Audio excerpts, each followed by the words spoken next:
Lana is a 40-year-old teacher at a nearby high school. She lives with her husband and young daughter. One night, while she was lying in bed with her husband and daughter, her husband tried to touch her back, but she quickly moved his hand away and let her daughter play with her. The next morning, Lana takes a surprise test in her class and tells her students to do their best in every single one of them. Lana notices Benny looking at her, but she doesn't say anything. She keeps focusing on her. Work later, she goes to pick up her daughter from the preschool area. When she makes it to the car, she notices Benny playing with his dog and stares at him for a while. The next day at school, one student is giving a presentation in Lana's class. She's listening to him attentively, but the whole class gets disturbed. When two girls start giggling at the back, they are looking at something on their phones and don't seem to be interested in class. Lana tells them to put their phones away and focus on class, but they don't care about it. What she says is they keep giggling and creating a fuss in class. Now Lana gets angry and asks the girls to hand over their phones. As punishment, the girls give their phones, but one of them starts disrespecting Lana and swears at her. The whole class starts laughing at Lana, and she tells the girl to leave the classroom immediately during this chaos. Benny has a very serious look on his face. It looks like he's angry later. Lana goes to the teacher's room to have a cup of tea. Through the window, she sees the girl who disrespected her being picked on by a guy. The guy throws the girl's backpack to the ground and her bike off the wall. It turns out that the guy is Benny, and he's giving the girl a taste of revenge for disrespecting the teacher. A fellow teacher walks into the room and Lana tells her about what happened. She says that the new kid B as soon as they walk into a closed room together. Lana tries to be calm by asking Benny if he's liking his new school. He responds coldly by asking her what she wants from him, and Lana tells him that she's just worried about his grades and that she saw him bullying another student. But as she tries to talk to him, she accidentally puts her hand on Benny's leg, which makes him smile because he thinks she's interested in him. Benny laughs and tells her she can't help him. Then he smirks and asks if they're done for the day, which Lana confirms before leaving the room.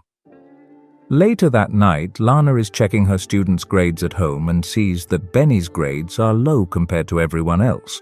This bothers her because she wants him to do better.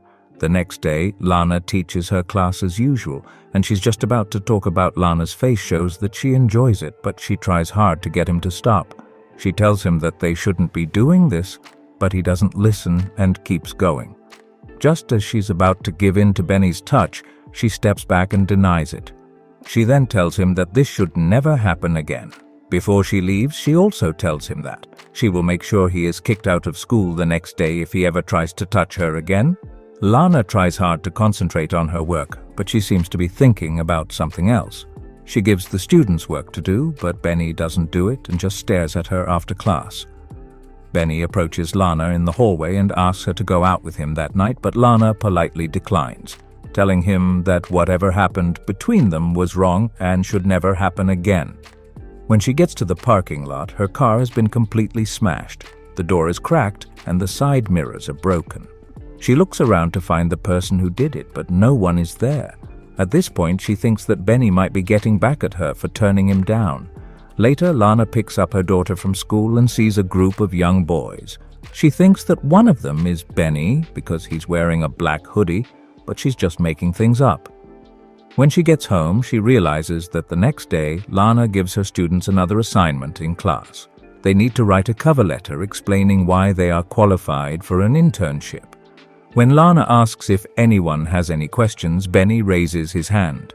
He smirks and asks if it's necessary to go to such lengths just to get a job. He keeps making jokes with double meanings and the whole class laughs out loud.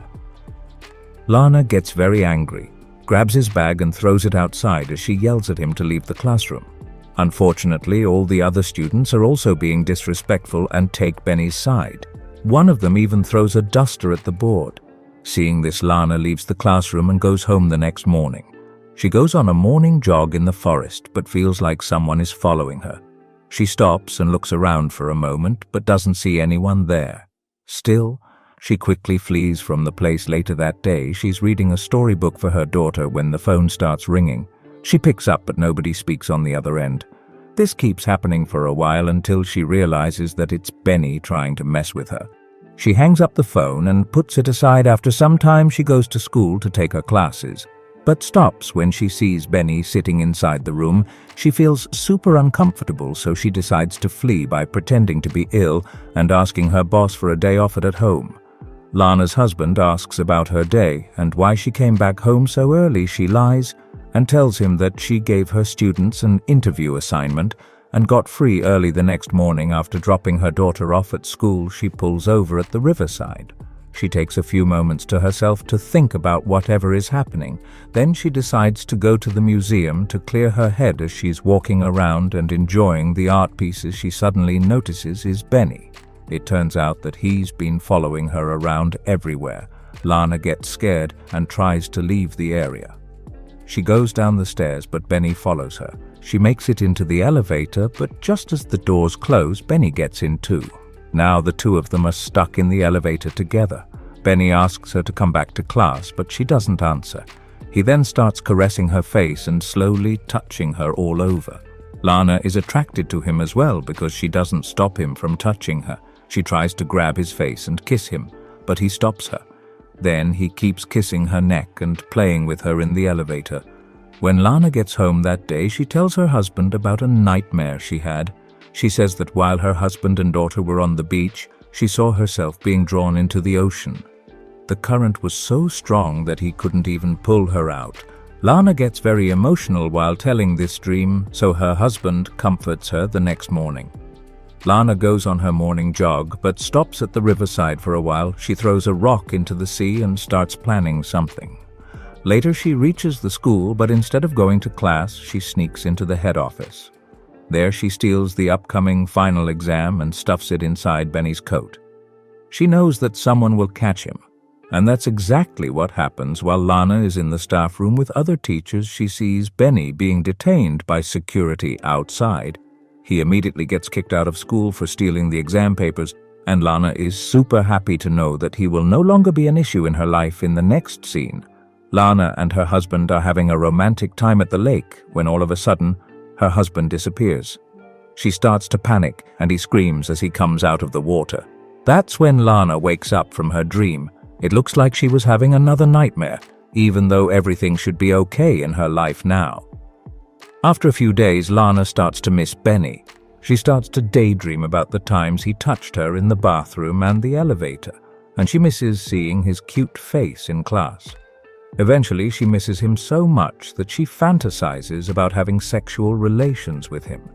She took her daughter to a bookstore to buy her a gift one day, but as she was leaving, she noticed that her daughter had disappeared. She tried to find her but couldn't find her, so she called the store owners and the police right away. While she was watching the security footage, she saw Benny leave with her daughter, but before she could call the police about him, her husband called to say that he had found her. Lana has constant sex dreams about Benny and she can't concentrate on anything else. Even when she's cooking, she's thinking about Benny too much until her husband calls her name from behind. After all of this, Lana drives right to Benny's house and waits outside for him. After a while, he comes riding his bike and rides up to her. When she sees this, she starts following him on the road. When they reach a quiet area with no other cars around, she takes a deep breath and then slams her car into his scooter, knocking him to the ground. She keeps driving ahead for a while and then stops in the last scene, giving herself a moment to calm down before going to see him. The morale of the story is to control your urges and not get involved in a dark fantasy with a forbidden lover, because one of you will probably die. That's all we have time for today. If you were Lana, would you rather kill Benny or leave your husband and daughter for a 17-year-old boy? Let us know in the comments.